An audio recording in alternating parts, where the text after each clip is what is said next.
Recording number 12 master ఈకే వ్రాసిన గోదా వైభవము అనే పద్యకావ్యం కథారూపంగా చెప్పుకుంటూ ఉన్నాం. 12వ రోజు తెల్లవారుజామునే మన గోద నందనందనుడి సేవలోనే మెళుకు వచ్చిందిట ఆవిడికి. అంటే రోజంతా ముందు రోజు రాత్రంతా ముందు రోజు పగలంతా స్వామినే తలుచుకుంటూ ఉన్నది.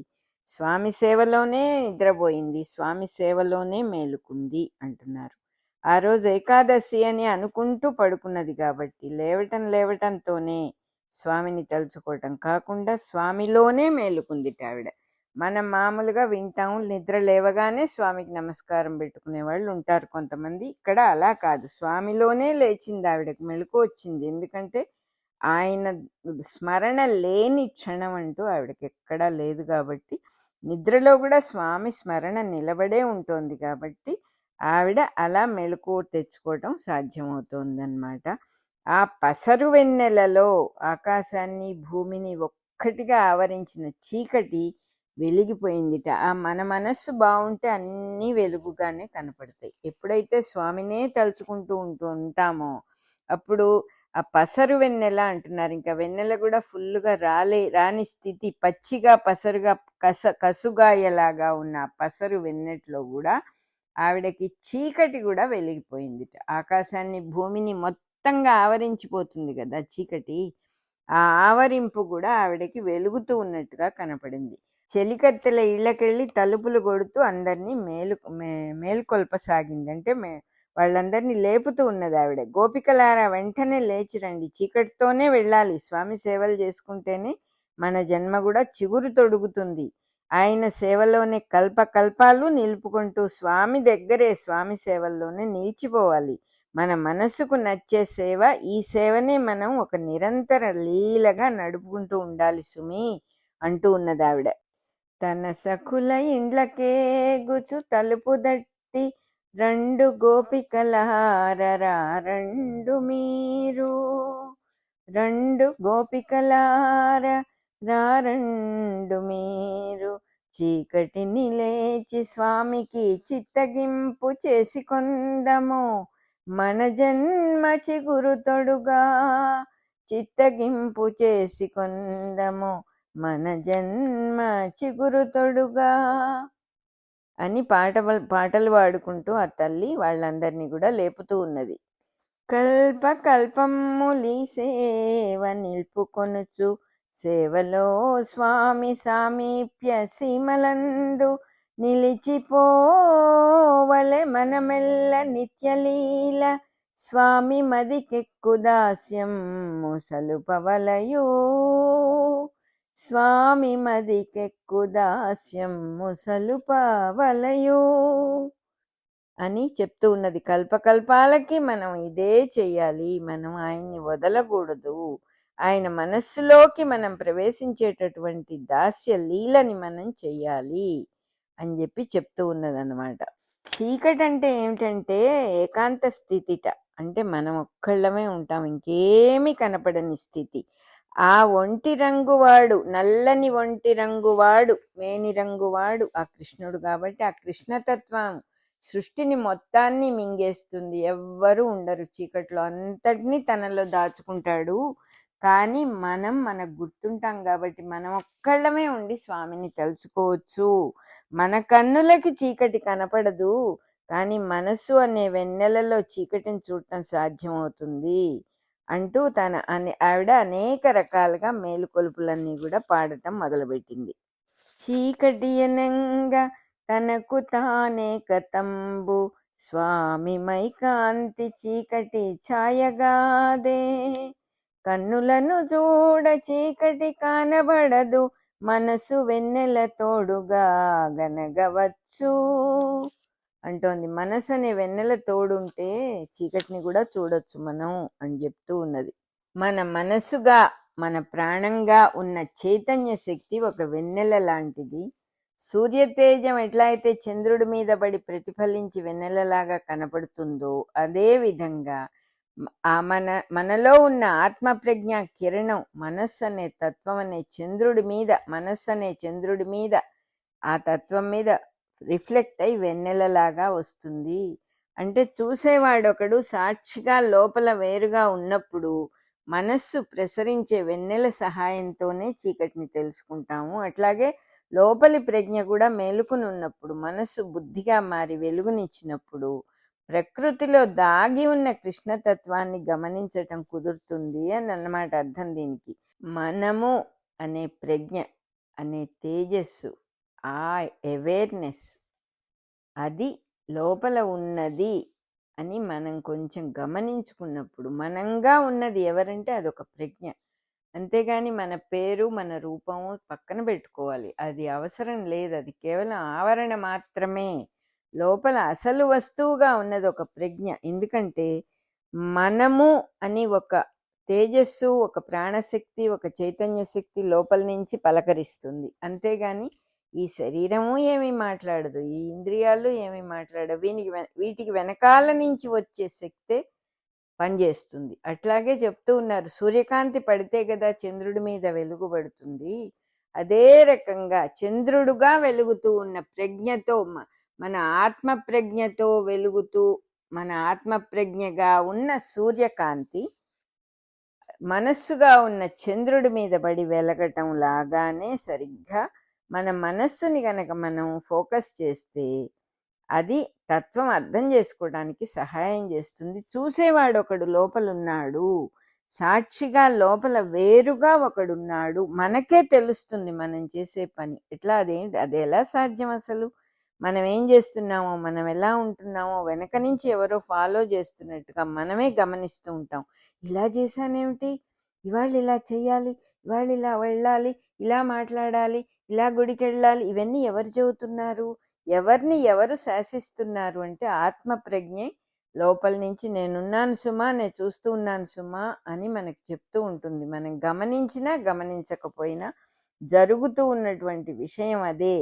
అప్పుడేమవుతుంది, లోపల ప్రజ్ఞ మేలుకొన్నప్పుడు మనసు చక్కగా బుద్ధిగా మారి ఇస్తుంది. అప్పుడే ప్రకృతిలో దాగి ఉన్న కృష్ణతత్వం తెలుసుకోవడానికి అవకాశం ఉంటుంది అని అంటున్నారు.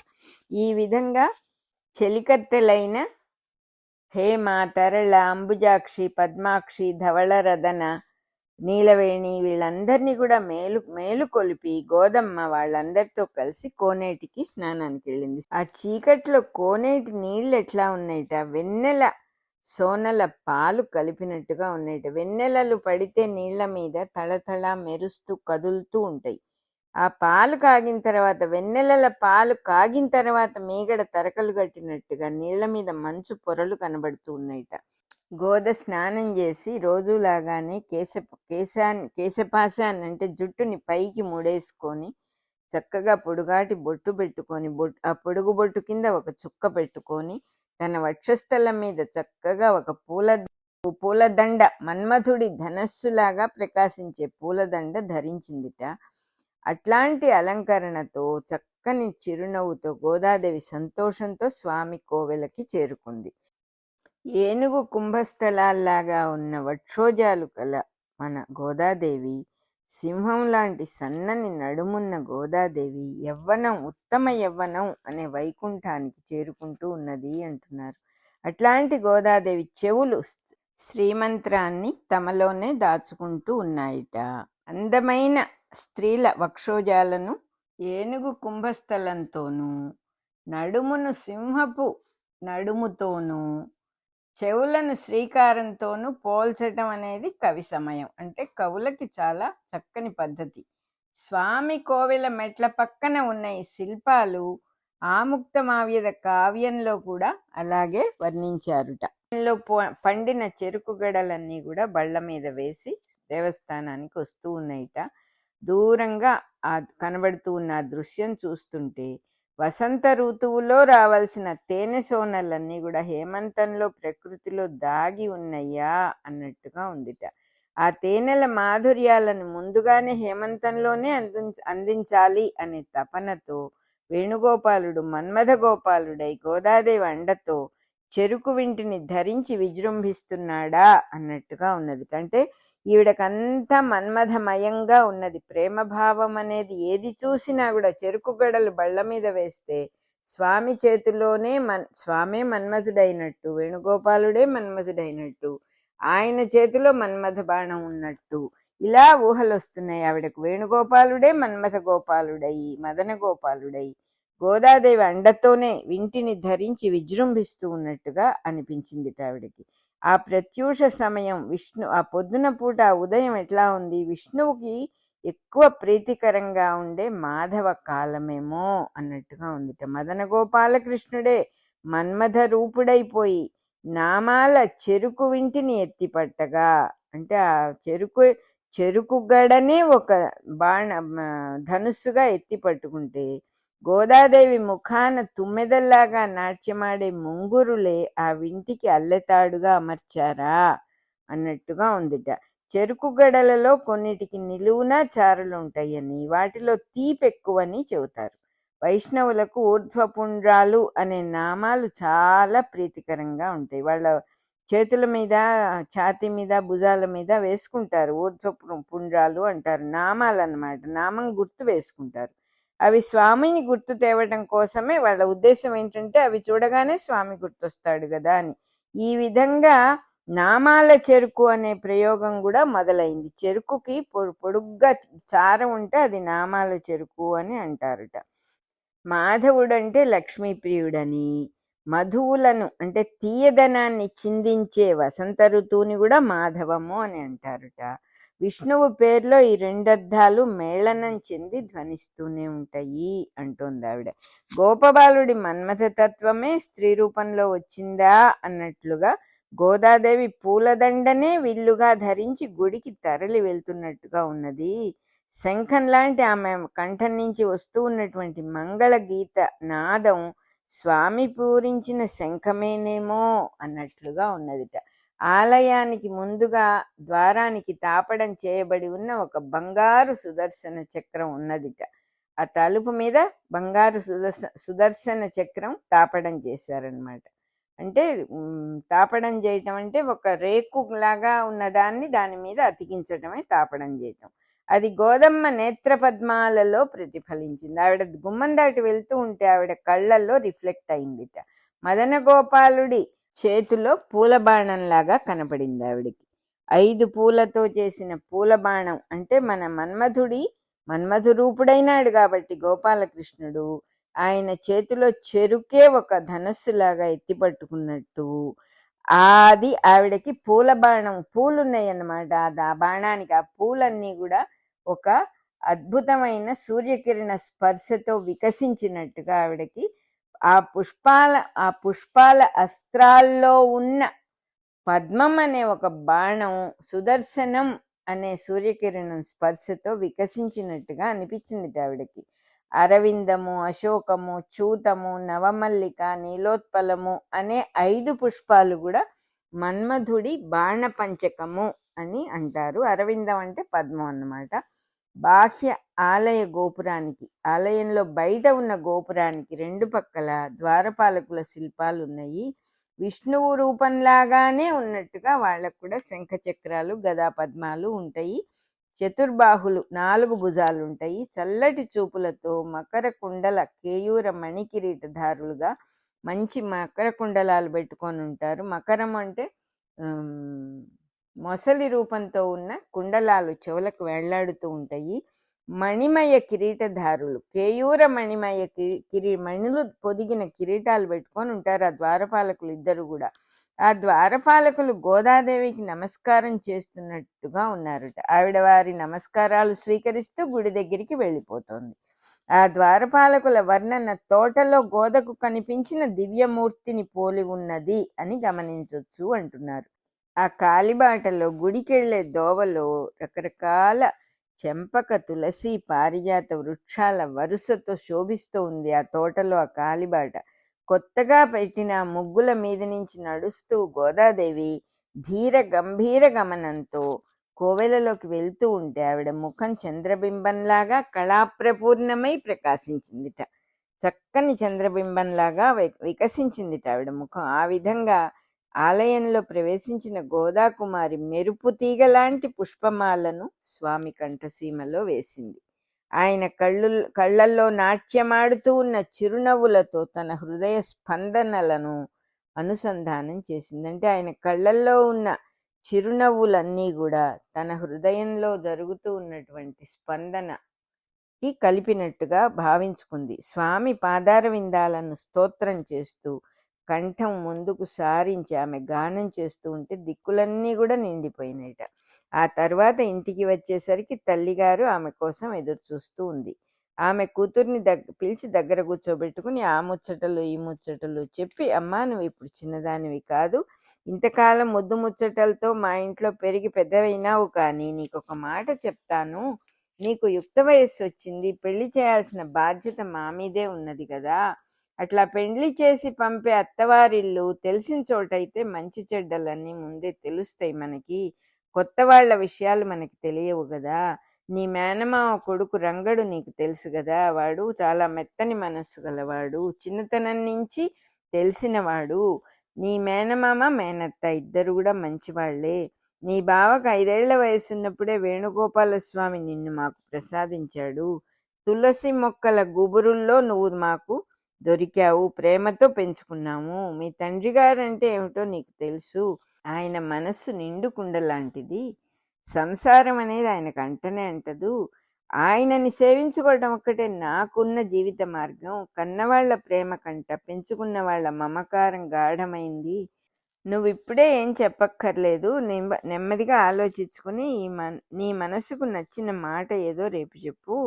ఈ ముద్దు ముచ్చట్లన్నీ కూడా నీవే, నీ ఇష్టాన్ని కాదని మేం చెప్పం, మేమేం బలవంతం చెయ్యం. స్వామి మన ఇంట్లో దాచిపెట్టిన సరసమైన సంపదగా నిన్నాళ్ళు పెంచుకున్నాము.